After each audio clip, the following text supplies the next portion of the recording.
Hey guys, Matt here. Today we're looking at believability in your read, and this can relate to virtually everything. This isn't just about having to act in an ad, it can also relate to just trying to sell a used car in an ad or doing an e-learning course and trying to teach people. Everything that you're reading for has to be believable. And it's really important to be able to portray that in your read. It's not just a case of like reading words off a page.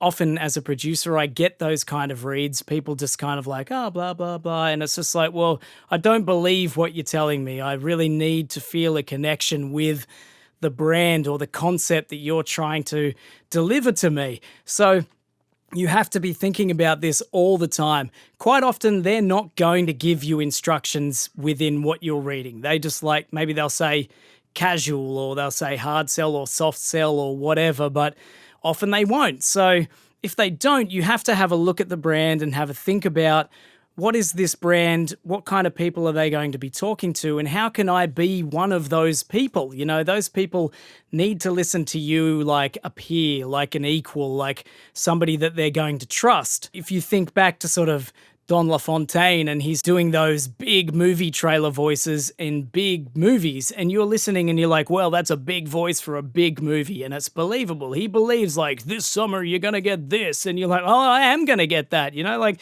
it's not just a case of like, oh, this summer you're going to get that. Well, I'm not sure if I'm getting that this summer. Maybe I won't bother with it. He doesn't sound like he's convinced. So you have to be believable. Every single thing you read needs to be believable. So essentially, I just want to go back to this ad that I read 2 or 3 videos ago, and I just want to show you how to do it believably and how to do it in a way that kind of doesn't convince me. The first one will be the believable version. Here we go. Let's have a look.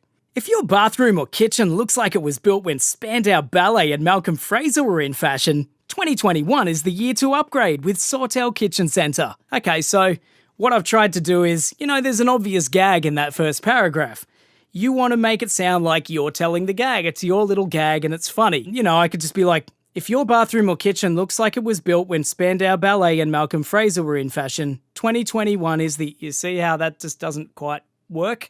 It doesn't connect. It doesn't connect me to the joke. It doesn't connect me and the joke to the listener. It's just not going to work. So when you're reading, you need to make sure that everything is believable, even in, you know, the gags, even in, for example, the next paragraph, they measure, quote, and install quality kitchens. I've got to believe that they install quality kitchens so that I can convince the listener that they install quality kitchens. Without that connection from me to this script, the listener is not going to get that. All smooth, hassle-free, and within your budget. You know, like, I'm convinced it's smooth, it's hassle-free. I'm going to give these guys a call. I'm going to get on their website.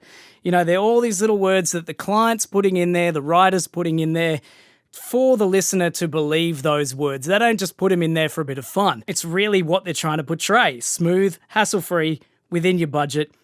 And these are all the keywords that the listener needs to grab onto and believe in those concepts. Make a New Year's resolution early, you know, and when you say a line like that, it's like kind of like a guidance, you know, it's just like, I'm going to do this thing, you should do it too. Get up to date at Sawtell Kitchen Centre. Like, hey, it's a good idea, get up to date.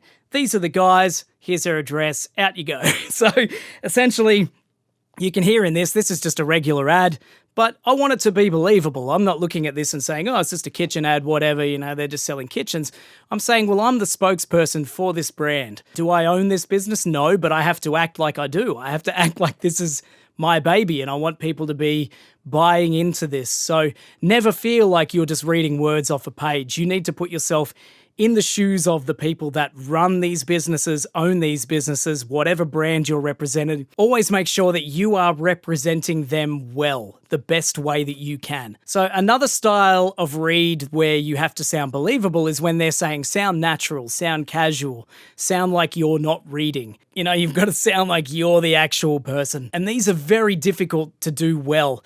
Personally, I find that if I memorize each line, it gives me a lot better ability to say it in a way that sounds more believable and natural. I guess not everybody's able to learn lines like that, but for me personally, that works really well. But if you're having to read something like this, essentially just picture yourself telling your friend this, you're in a casual kind of environment. Really, the more of the script that you can memorize and become familiar with, the more it'll become natural to just sound casual and natural and not like you're reading it. So being believable extends from everything from selling to whether you have to sound natural, play a character, e-learning. You've always got to sound like you know what you're talking about. I know a lot of voiceover artists that have had scripts in the past where they're talking about medical or mining, and it's all these terms that they've never heard of, but that's kind of irrelevant. They just have to basically pretend these specific terms that they know nothing about, they are able to sound believable in that. So you don't necessarily need to know what you're talking about. You just have to basically sound like you know what you're talking about.